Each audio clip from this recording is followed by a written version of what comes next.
ditamu oleh panitia untuk berbicara mengenai neuropati uremikum pada pasien dialisis.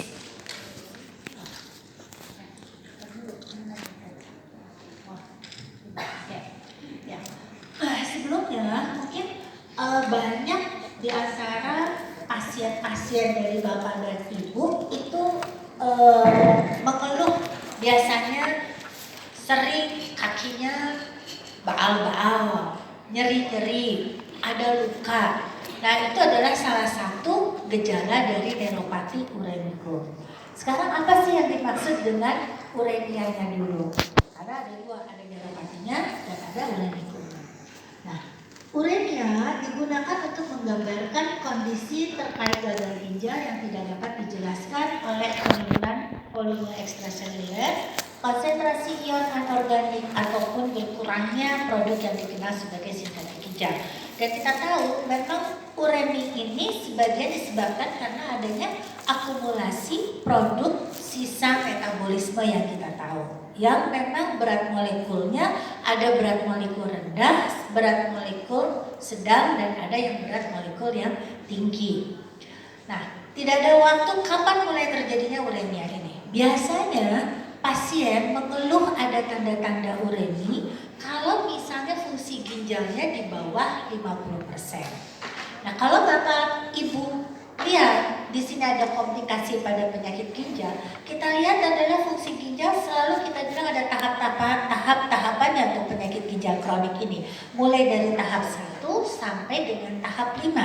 Di mana yang disebut dengan tahap 5 atau stadium 5 penyakit ginjal kronik atau gagal ginjal terminal adalah bila laju filtrasi glomerulus di bawah 15. Nah, biasanya itu adalah kalau sudah ada tanda-tanda uremikum, kita melakukan dialisis pada pasien itu. Nah, ternyata sebelum dilakukan dialisis, pasien gagal ginjal kronik ini pada stadium 3 di mana GFR, IGFR-nya 60 ml per menit ini sudah ada tanda-tanda komplikasi dari penyakit ginjal kronik. Pasien yang bisa sudah terjadi anemi atau ada kejadian malnutrisi, penyakit tulang, dan salah satunya adalah terjadinya kelainan-kelainan dari neurologi atau kelainan-kelainan dari saraf. Nah,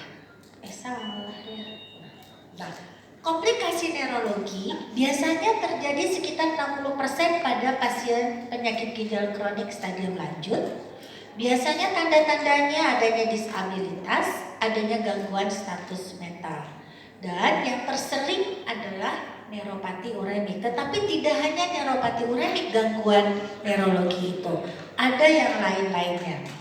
Ini adalah banyak sekali dan mungkin Bapak dan Ibu sering atau pernah melihat pasien-pasien kita seperti begini. Ada demensia dialisis, ada disequilibrium syndrome. Ini yang paling sering mungkin ya. Kadang-kadang baru pertama dicuci darah, terus kadang-kadang pasien rada lang-lang ling-ling gak jelas. Misalnya kadang-kadang saya pernah punya pasien waktu itu masih residen.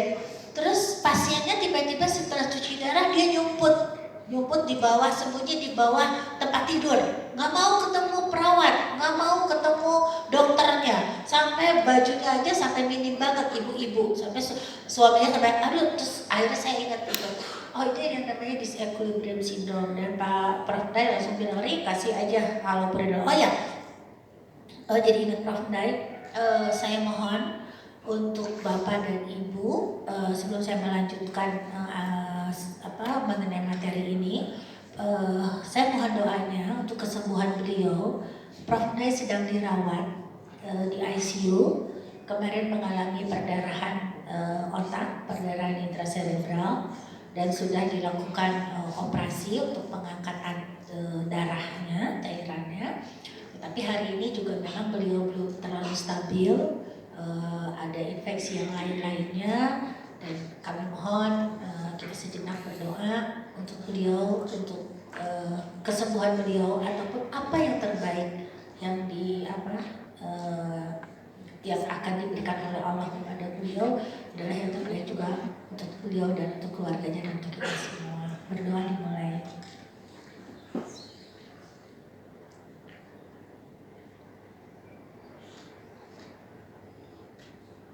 selesai. Jadi itu ya, jadi ingat Prof. Dai, saya jadi ingat gitu karena selalu apa-apa yang Atin juga sama ya di RSKG dulu pertama ya Dr. Atin dan Dr. Mudio Habibie itu yang menjadinya Prof. Dai ya, Pak Asep Komo ya ketua diklatnya ya Prof. Dai. Biar baterainya running low. Oke, nah salah satu yang lain adalah komplikasinya itu adalah neuropati perifer atau yang disebut bisa mononeuropati ataupun polineuropati. Nah, ini yang sering berhubungan dengan Bapak dan Ibu sekalian, di mana komplikasi neurologi pada pasien hemodialisis terkait dialisisnya sendiri. Dia bisa sistemnya adalah mengenai saraf pusat ataupun saraf perifer, di mana salah satu saraf perifer ini adalah polineuropati.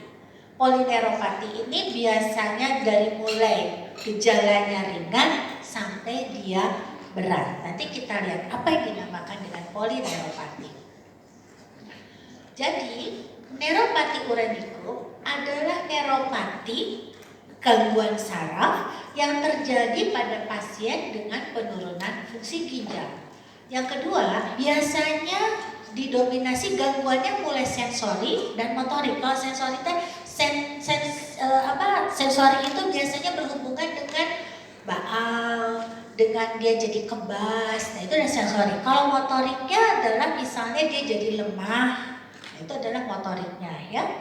Yang lain biasanya terjadi pada ekstremitas bawah, dan juga kita lihat di sini bahwa populasinya biasanya pada pasien penyakit ginjal kronik dengan dialisis hampir rata-rata 80-100% mengalami neuropati uremicum ini, dan biasanya pada laki-laki, dan muncul biasanya pada lebih menonjol pada GFR kurang dari 12 atau setelah pasien dilakukan atau menjalani dialisis. Kita lihat di sini bahwa kelainannya dapat mengenai motorik. Di sini ada simulasi dari otot-otot untuk bergerak. Selain itu ada sensorik. Biasanya yang sering adalah ini, ada rasa panas, ada rasa dingin, dan ada rasa nyeri pada pasien tersebut. Juga bisa terjadi neuropati uremicum ini karena otonom.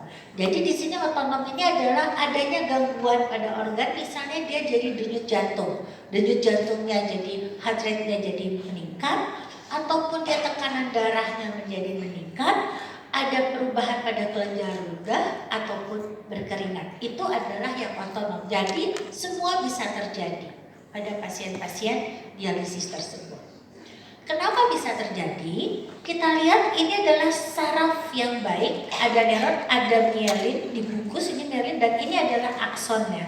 Pada orang-orang yang penyakit ginjal kronik ternyata ada yang namanya degenerasi, jadi aksonnya ini nggak ada. Kalau aksonnya nggak ada, dan ini gunanya untuk penghantar saraf dari sini sampai ke tepi sini. Jadi kalau misalnya dia tidak ada, berarti penghantarannya itu lambat, itu yang menyebabkan terjadinya neuropati. Nah, ini adalah yang normal. Kalau kita lihat konduktivitinya normalnya seperti begini, tetapi kalau terjadinya demyelinisasi, itu adalah akan terjadi perlambatan hantaran. Mengapa perlambatan hantaran terjadi? Salah satunya adalah karena adanya toksin uremik, yaitu di mana adanya akumulasi dari toksin-toksin yang berat molekulnya sedang. Gitu. Kalau urea sebetulnya berat molekulnya rendah, jadi dia bisa dikeluarkan dengan dialisis seperti biasa konvensional. Tetapi yang berat molekulnya sedang ini, salah satunya adalah misalnya beta-2 mikroglobulin, itu akan sulit dikeluarkan dengan dialisis yang konvensional. Nah, ini salah satunya yang menyebabkan neuropati. Yang lain adalah hiperkalemi ternyata. Jadi hiperkalemi ini ternyata dia berperan di dalam pengembangan disfungsi dari akson. Yang akson yang tadi itu dia menjadi menyebabkan perlambatan, aksonnya jadi degenerasi, sehingga dikatakan di sini pasien-pasien penyakit ginjal kronik atau yang sudah didialisis harus dalam keadaan normokalemi. Jadi hiperkalemi itu tidak hanya, jadi kan gunanya untuk depolarisasi ya, tetapi depolarisasi itu bukan hanya untuk jantung saja, bukan hanya untuk otot jantung saja. Kan yang kita takutkan, hiperkalemi selalu dikatakan bisa terjadi kejang-kejang, ventriculotahikardi, jadi jantung, irama jantung. Tetapi tidak di irama jantung saja, tetapi dia juga mempengaruhi terhadap saraf gitu. Ini adalah yang terjadi. Kalau pasien kita sering hiperkalemi, berarti pasti gejala neuropatinya akan lebih sering timbul. Yang lain adalah yang menyebabkan neuropati ini adalah karenanya ada defisiensi dari vitamin. Mulai dari vitamin B12, B1, dan B6. Dan kita tahu sebetulnya proses cuci darah juga itu dapat mengeluarkan vitamin-vitamin tersebut. Nah ini studinya mungkin dikatakan di sini vitamin B12 itu di sini dapat mendelay atau dapat memperlambat dari terjadinya hantaran-hantaran konduktivitas dari saraf itu, ya. Nah, gejalanya apa? Gejala dari neuropati uremicum itu adalah bisa sentral, bisa juga perifer. Kalau sentral ada gangguan konsentrasi, ada halusinasi, ada disorientasi sampai pasiennya kejang. Jadi kejang itu tidak hanya misalnya twitching itu kita kejang-kejang, oh kali kalsium gangguan elektrolit, tidak seperti itu. Ini juga ada hubungannya dengan gangguan neuropati pada sentral.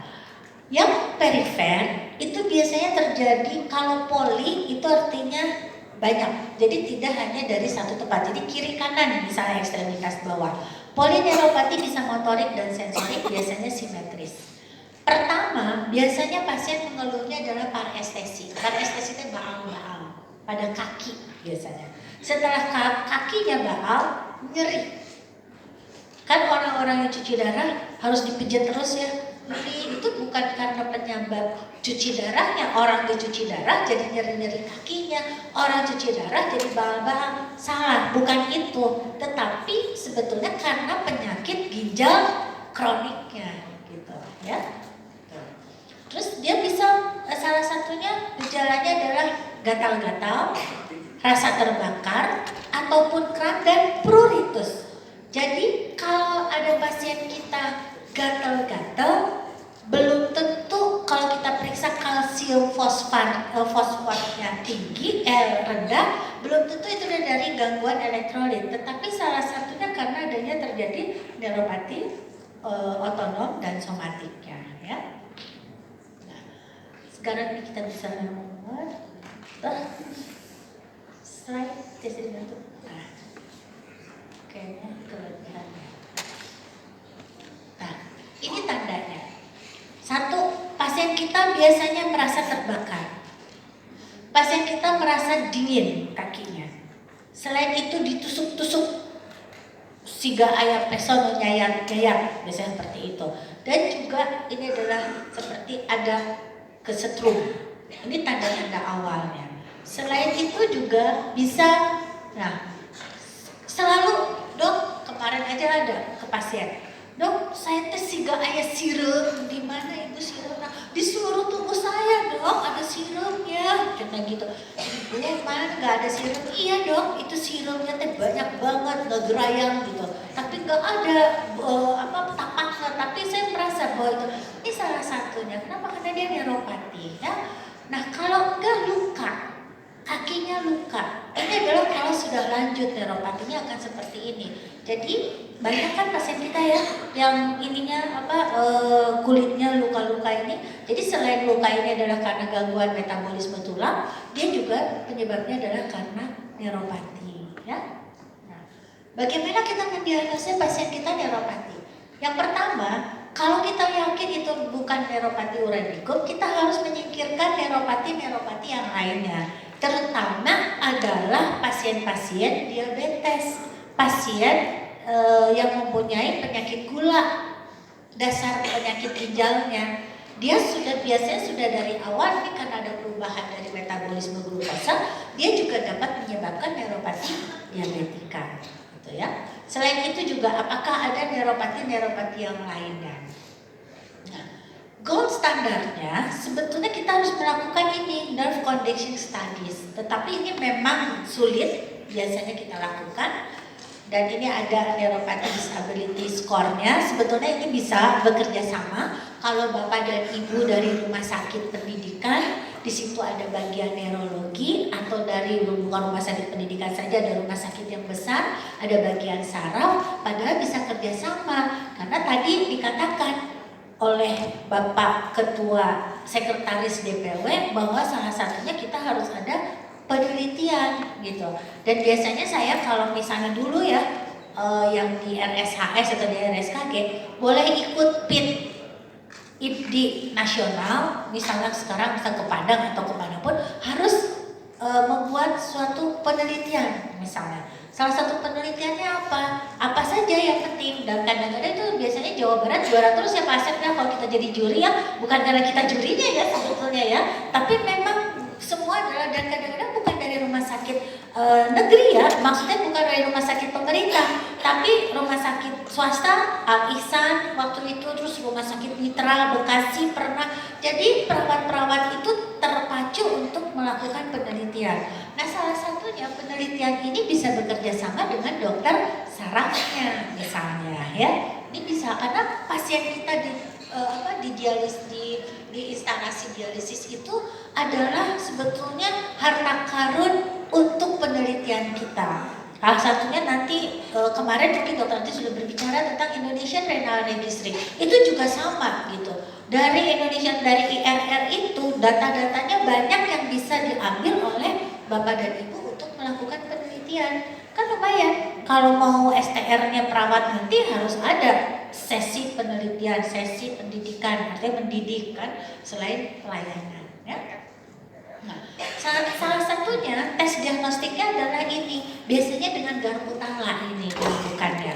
Memang kadang-kadang sulit ya, tetapi mungkin juga para perawat sudah pernah melakukan cara ini, atau kita bekerja sama saya kira juga dengan dokter ahli saraf yang minta diajarin gimana dong caranya untuk menentukan ini tuh ada. Ini alat ini nggak mahal sebetulnya, murah, hanya untuk supaya kita melihat apakah dia ini ada sensorisnya terganggu atau tidak gitu ya. Jadi bisa dilakukan juga. Ini cara jalan juga bisa. Jadi kita minta kerjasama dengan yang lain ya. Nah, tesnya terutama untuk neuropati ini katanya dilakukan adalah ENG. ENG ini adalah elektroneurografi.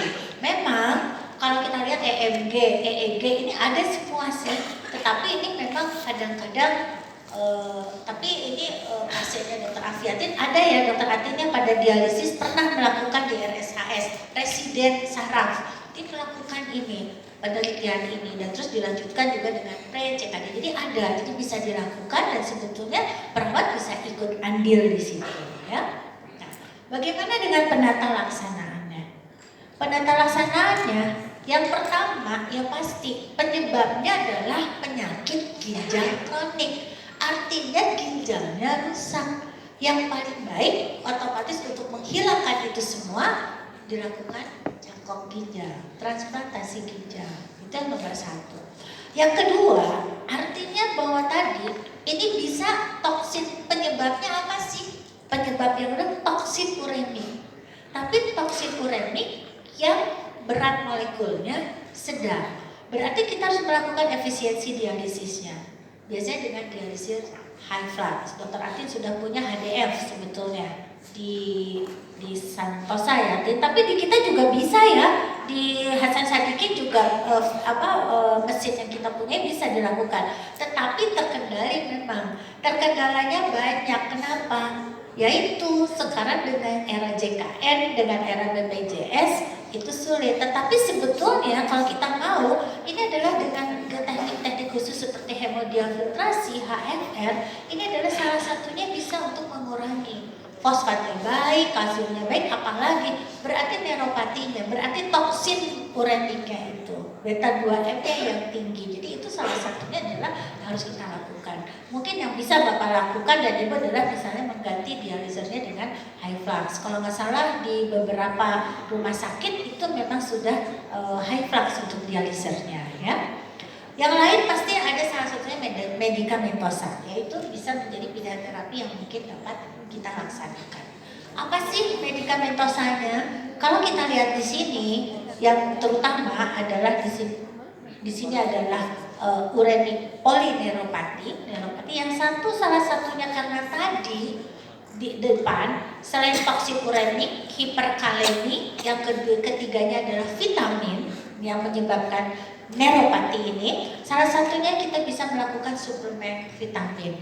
Bapak dan Ibu biasanya suka memberikan suplemen B1, B6, B12 ataupun metikobalamin yang disuntikan sesudah dialisis. Itu salah satunya adalah bisa menolong.